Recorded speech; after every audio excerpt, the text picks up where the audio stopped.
buttons on our new iMac.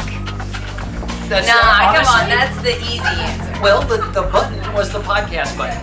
Well, for me, it was a natural flow. I started doing web design in 1995, and as soon as I heard you could do audio or video, I wanted in.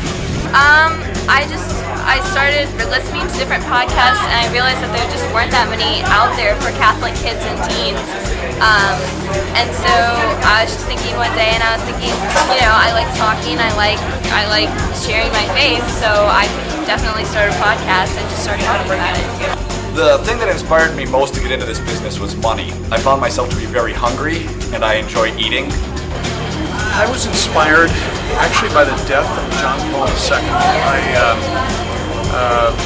His life really touched me. My wife and I had been to Rome. We had our marriage blessed by him on our honeymoon, along with all the other honeymooners in the crowd. But when he died, something touched me. I became more contemplative, reached out and gathered all the Catholic media, took a look at all the Catholic media I could, and started listening to podcasts. I really started it because at the time that I began the blog, my husband was not yet Catholic, and as a mom of two young sons, in charge of my own domestic church, I felt the need for support and encouragement, and looked out around and didn't find anything, so I thought to start this, and I didn't know if anyone would come, but it's grown and blossomed over the last 10 years.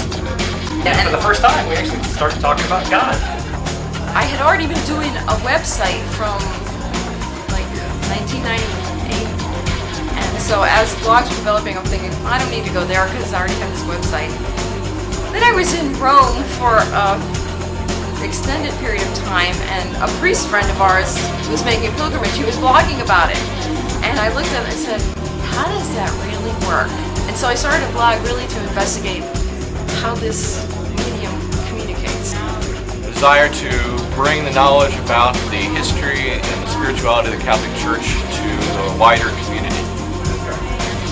He did. Actually, a friend of mine that I used to work with years ago, he said, hey, have you heard of this podcasting thing? And we just had some conversations and started doing it, and that was in early 2005. And once we graduated, from college, it's like, we were so used to youth ministry that then it's like, I'm out of college. It's like, okay, now what? It's like, I'm starting new jobs, people are getting married, it's this craziness in life, and there's not this support system yet that's been evolved in the church. So we thought, why not start a podcast and, talk about it, and talk about how life as a young adult is, and, how you can still be Catholic as a young adult. We are from a very, very tiny parish, and we know very few Catholics in our community. All of a sudden, it was a flood of real people talking about their real faith, and I thought, Matt listening. I didn't really listen. I could do this. I could talk about that, and or we wanted to do a show, and we wanted to be something substantial about something, and I had always sort of, we're born evangelicals, and it's in your DNA to go out and share the gospel, to evangelize a little bit, and you're supposed to. You have this terrible guilt that you're never ministering to anybody. And so I thought, this actually could be a little bit of a ministry. The election? The blog actually kind of started because after the election, during and after the election, we were talking to each other almost daily about things that were going on in our world, changes that we saw coming. And I told her, you really need to write a blog because you have some really good ideas about that. And I said, I'm not doing it by myself, you have to come with me. So as sisters, we do it together. Well, I had started podcasting and I had started doing things with my website, and I just decided to start kind of taking some of those to a more, I liked writing, and so it was nice to be able to do reflections on what I had been learning about preparing the website and preparing the podcast. So I just kind of took that into the writing perspective versus the talking perspective and started blogging about that. My first blog actually was in 2004. I started a little Zanga site back in the day. It was very short-lived, but the main point of it was to share my thoughts about the pro-life movement, because at that point in my life I was very active in the pro-life movement, and I had just made some pro-life wristbands that I sold to people. We ended up selling over 200,000 of them within a few months, so it was a pretty cool thing to do. But after that, I went off to my own website, and since then I've been blogging on my life as a prayer.com. I didn't see the point. And no other Catholics were doing it yet, so there was a need for it. And so I might be skinny because I don't get paid a lot in Catholic media, but I was saying, you know what, I like working, I like eating. Somebody's going to pay me to do this? Sign me up. I'm an extrovert trapped in an introvert's job as a writer. So I thought this is a chance for me to not only get writing done, but also to interact with people. It was a way of participating in the online Catholic community and getting more involved than just consuming, but also it was a way to give back and to support all the great things that people are doing with Catholic New Media.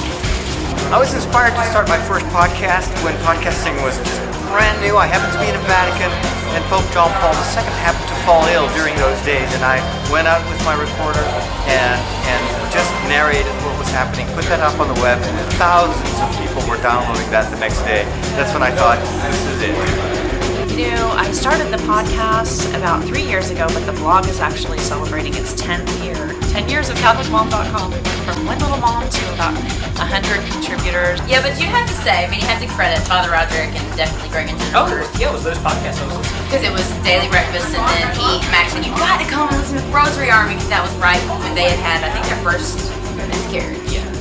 And that, like, to go and listen to them, and I'd never really heard podcasts, and hear just the realness of what they were doing was just really great to go, okay, I'm interested in that, so why shouldn't somebody else be interested in that? It was more of an exploratory thing, and then people started reading it. I saw the potential for what was being done out there. The lives of the saints have always interested me. I've got a couple of patron saints dating back to high school times, St. Francis, St. Thomas More, and but it was really the death of our Holy Father that kind of spurred it all. The money is the real reason. To just talk about life and show that, you know, being a Catholic isn't so stiff. You know, you can still be a normal person and be Catholic. I took my time because I said I didn't know if I wanted to learn a new technology, but then I was kind of like St. Paul. I have this, you know, something in me pushing me that I feel compulsed to preach the gospel.